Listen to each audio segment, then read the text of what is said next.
In the Rocky Mountains of Montana lies the small town of Anaconda. Once a town with a prosperous copper smelter, today it lies quietly off the beaten path.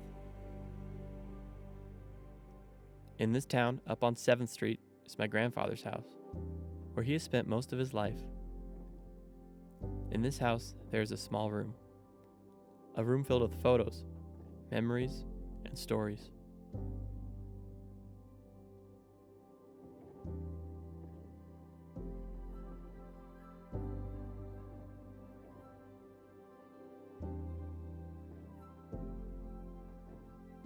At the end of this wall of photos are the pictures of 3 service members: my grandpa Don, his brother Bobby, and his brother Tommy.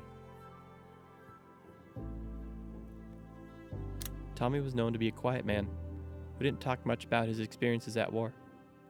Very rarely did he open up, even to my grandfather. Tommy was a sergeant in the army during World War II.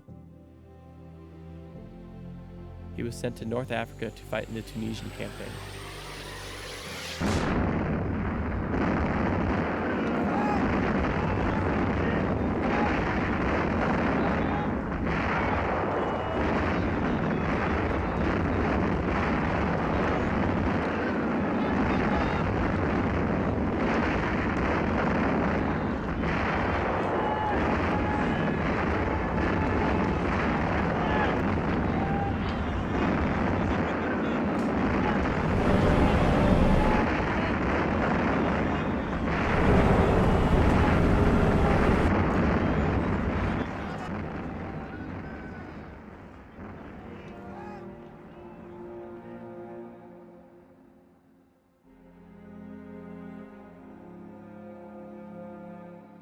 The Tunisian campaign was an attack on Germans and Italians positioned in North Africa, who were part of the protection against the oil fields in the Middle East. The Tunisia campaign lasted 5 months, 3 weeks, and 5 days. There were over 620,000 German and Italian casualties and over 240,000 US and English casualties. Although the campaign was a success and played a major role in opening up the oil fields for the US allies, for Tommy, it was the last he'd see of the war. In January of 1943, Tommy's mother, Ethel, received a telegram from Western Union that stated that Tommy was missing in action, or MIA. My grandfather recalled that experience of seeing that letter, that feeling of not knowing where his brother is, that feeling of not knowing when he'll find out. A few months down the road, 2 servicemen dressed in blues approach Ethel's door. My grandfather said that she was in sheer terror, worried that this was the news, that they had found Tommy's body.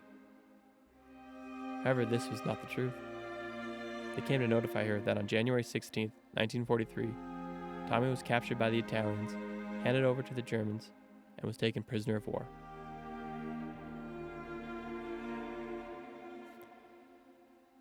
I asked my grandfather, "How did it feel knowing that your brother was a POW in a Nazi camp?" He said to me, "It was a sigh of relief. We knew he was not dead. We didn't know his condition, what he was going through, or when we'd see him again, but we knew he was alive."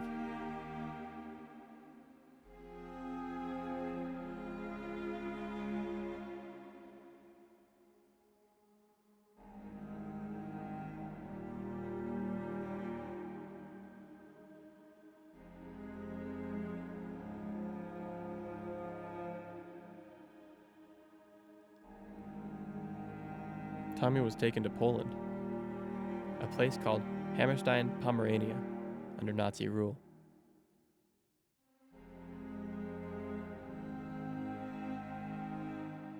He was put into the POW camp Stalag 2B.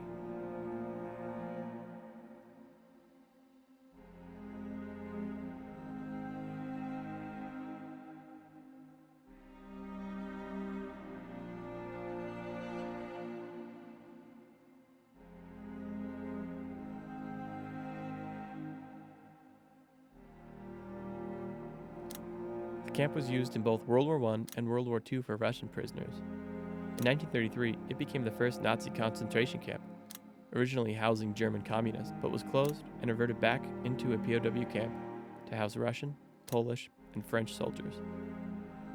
In 1943, the first Americans arrived from Africa. In the camp, the living conditions were poor. It was cold. The nights would often drop below 15 degrees Fahrenheit in the winter months, and the sleeping quarters weren't much more than a wood shack. Sanitary conditions were also poor, which led to many POWs dying of various illnesses. Those who survived dealt with starvation from the lack of food rations.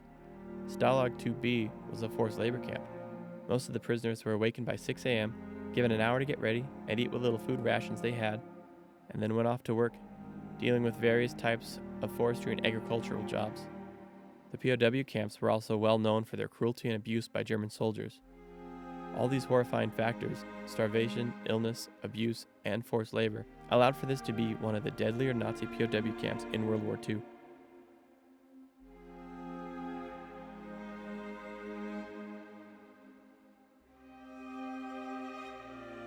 In 1945, the war was over.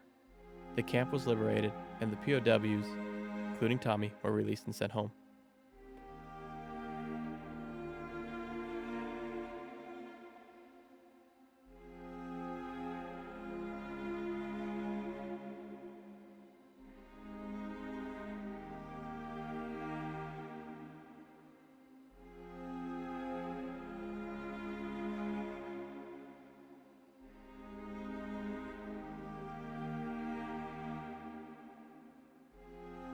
POWs, while boarding their C-47 aircraft, signed the skin of the plane, and radio operator Darrell Warner snapped a photograph of the signatures, showing Tommy's name clearly on the side. On his way home, Tommy gave his dog tags to a friend from the camp, Jean Sergent, as a way for him to remember Tommy and the battles that they faced together in the camp.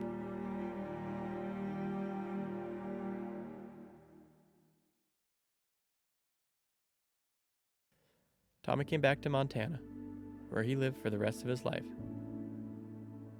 He passed away from a heart attack in 1990 at 70 years old. The story of our family MIA was short, only a few months, but as my grandpa recalls, it felt like years. Our family was lucky. Tommy got to come home. His mom got to see her son again. My grandfather was able to spend many years with his brother. We were able to learn his story and know where he was. He was able to be buried alongside his mother and his brother Billy and Bobby and his sister Carol. For most MIA families, this is not the case. The soldier's life is cut short. The families don't get closure. Their parents will die wondering where their child is. Descendants will be left with the question, where are they? These cases are not rare. Currently, there are over 80,000 MIAs from World War II alone. There is hope, though. Project Recover, a small volunteer organization that searches the corners of the globe and uses cutting-edge technology to search for, recover, and repatriate these MIAs so that their families may have some closure. To someone who is not associated with an MIA and their family, it might be easy to feel like it is something you can move past from. A distant relative you've never met, and perhaps only heard stories about from your older relatives. This is not the case with MIA families. They don't forget. They don't move on. They are always left wondering, where are they? When the documentary To What Remains came out about Project Recover and their search for MIAs in Palau, it showed the public just how important it is to get these MIAs home. Project Recover is the only organization in the country whose mission is to conduct every aspect of a mission to bring home MIAs on land and underwater. That includes research, search, location, documentation, and recovery. There are over 100 MIAs associated with sites that Project Recover has located, awaiting recovery. Our only limitation in executing these missions is financial resources. Project Recover is funded solely by donations. That is the only way we are able to conduct these missions.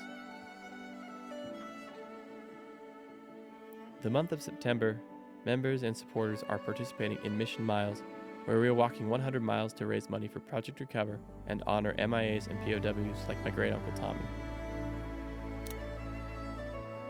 When John Sargent passed away, his son took Tommy's dog tags and searched all around the country for relatives of him. 67 years after Tommy gave them to John during their liberation from the camp, the tags were back in the hands of the Tocher family. For part of my mission miles, I traveled to Poland and walked my miles along the trails of Stalag 2B while bearing Tommy's dog tags. The first time they have returned to the site in almost 80 years.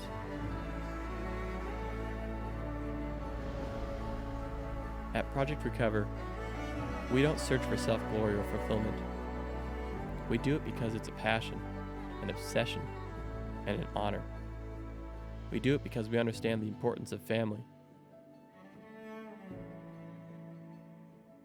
I will always tell the story of my Uncle Tommy and the 2 years he spent in Stalag 2B, so that my kids and their kids can understand the sacrifices that he made. If you wish to support My Mission Miles fundraiser, please donate and share before September 30th, 2023. Go to the link below for donations. Thank you in supporting our mission to keep America's promise.